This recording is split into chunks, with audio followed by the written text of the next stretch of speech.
Hey guys, welcome to another Garage Movement video. In this video, we're going to be diving in to my iPad today on the app Coach's Eye to give a side-by-side comparison of the differences between the Kipping PullUp and the ButterFly PullUp, and why a ButterFly PullUp is a little bit more beneficial from a speed standpoint and efficiency standpoint. Also, how to do it, how to start from square one and work your way all the way up to ButterFly PullUps and then ButterFly chest-apart PullUps even. So let's dive right in. Okay guys, so the first thing to understand is the difference between the Kipping PullUp and the ButterFly PullUp. So as you can see in the yellow, that is the Kipping PullUp, and in the blue, that is the ButterFly PullUp. So you can see I actually attempted to trace where my shoulders were and the motion that it's going. So that's the big difference here, is that the Kipping PullUp on the left is a C shape and it just continues to reshape that. So once you get your chin above the bar on the Kipping PullUp, you're immediately pushing away and retracing that step and then ending in this Superman position where I'm extended. My arms and feet are back, my torso is forward, my core is still tight and engaged, my knees are relatively straight, okay, so now my hips are ready to engage. But you do notice the similarities here because there always still is that hollow body Superman, just like in the Kipping PullUp, for both the ButterFly PullUp and the Kipping PullUp, like I said. So when I hit play here, you'll see my shoulders actually trace these lines. So obviously the ButterFly PullUp, and the benefit of it is much faster. So if you want to get faster workout times and get through workouts a little quicker and less time under tension, that's where the ButterFly PullUp comes into play. But I would say you should always get your Kipping PullUp down, because as you start to fatigue, it's harder to hang on to that butterfly technique, and you might need to go back to the Kipping PullUp to finish off your set. So it's super important to do so. It's also just a great foundation to learn. So if I hit play here, actually I'm just going to drag this for you guys. As you can see, everything looks the same, right? The only difference is now I'm going to pull myself under the bar, and as I do that, my feet are going to go back for the ButterFly PullUp, which again is on the right. Whereas you can see on the left, I will push away, so do the opposite and retrace the steps, as you can see the lines, okay? So you kind of see how that works. And as you can see, I'm already faster just from one rep on the ButterFly as I am on the Kipping PullUp. Okay, so as you see, I go through that range of motion. I'm already at the top of my ButterFly PullUp, so I'm almost basically doing a 2-to-1 when you're comparing the Kipping PullUp to the ButterFly PullUp. Okay, so that's how it works, guys. And as you can see, if I back this up, I'm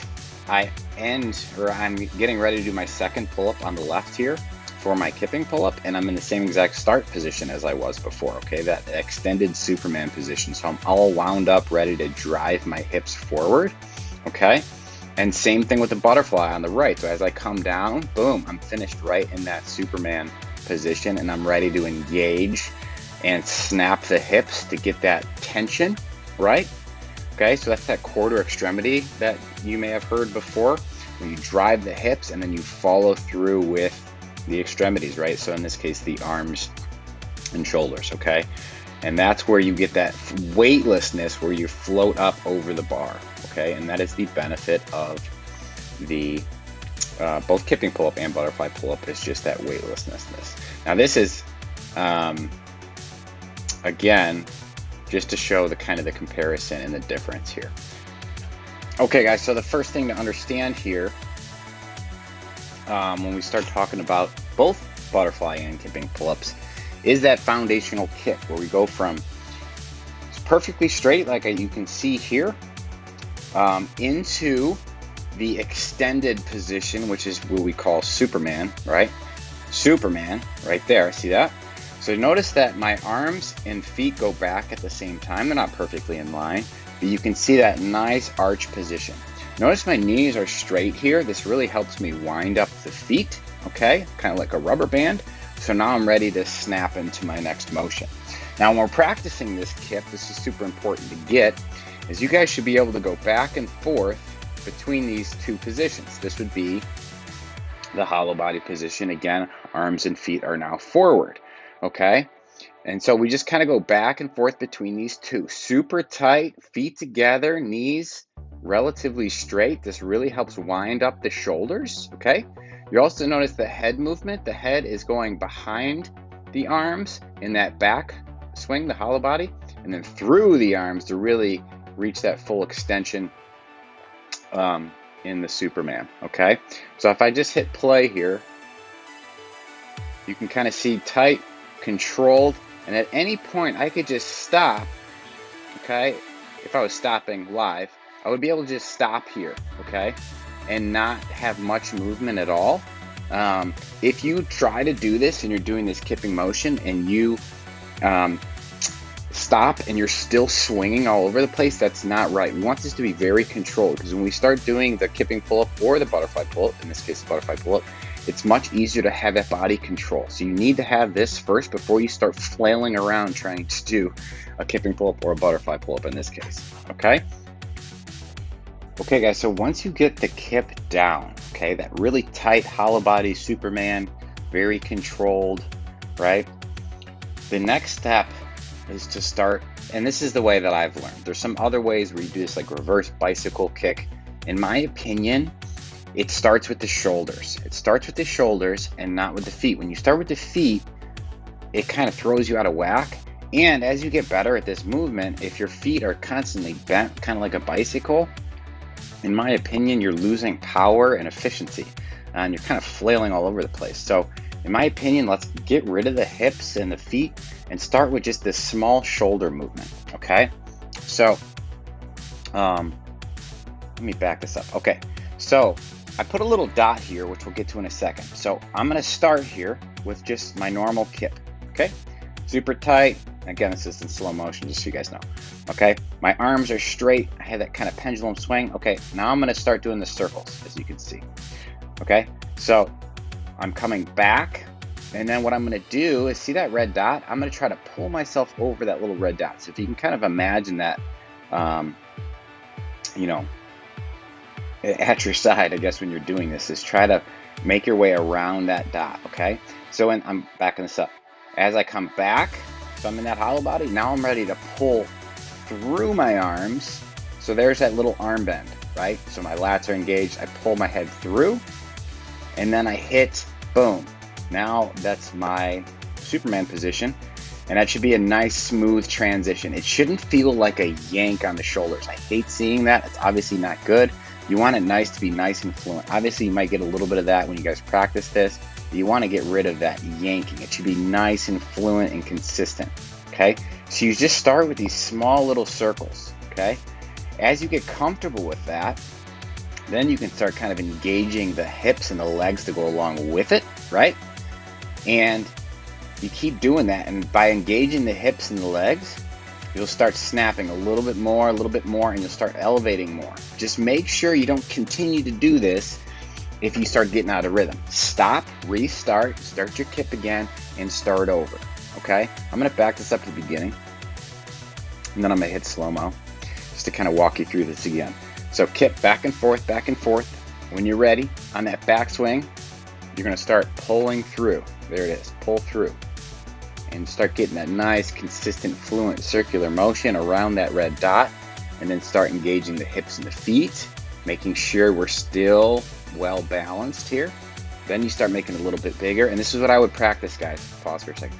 I would practice the small circles. I understand your chin is not getting above the bar yet, but practice your small circles first, because there's no point of doing 2 or 3 small circles and then just trying to yank your chin over the bar. You're never going to get it that way. This is how I learned, it's how I taught myself. Keep it really small and consistent, okay? Get that rhythm down, then start making it slightly bigger. Get 4 or 5 of those in a row, then start making it slightly bigger, okay? Okay, now we're starting to get the chin above the bar. All right, let me back this up a little bit. Looks pretty cool backwards.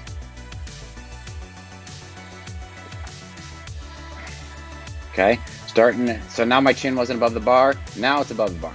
You guys can see a lot of people, just to kind of make this note, a lot of people think, oh, that's a no rep because your chin isn't above the bar. It just has to be above the plane of the bar. So sometimes you just have to like lift your chin just to make sure that you're high enough, right?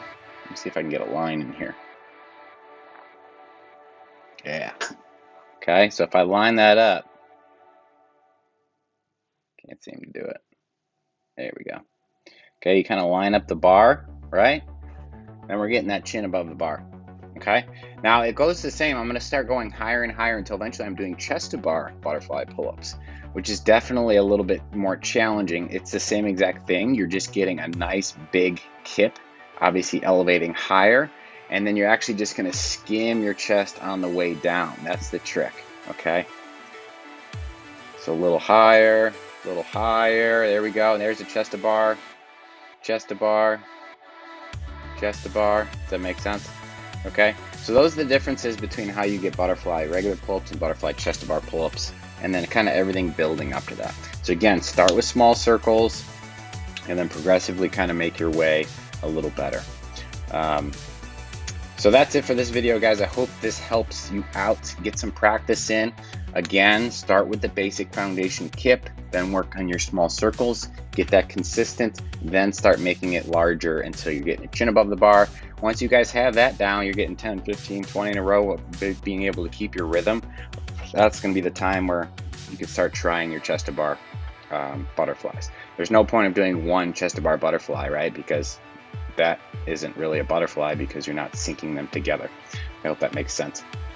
It's only beneficial when you can do 5, 10 in a row with that butterfly. If you guys are doing butterfly pull-ups in a workout and you're losing your rhythm after 3, 4, 5 reps and then you have to like restart, you're not saving any time that way. This is really only beneficial when your kipping pull-up is well established. You can do 15 to 20 kipping pull-ups in a row.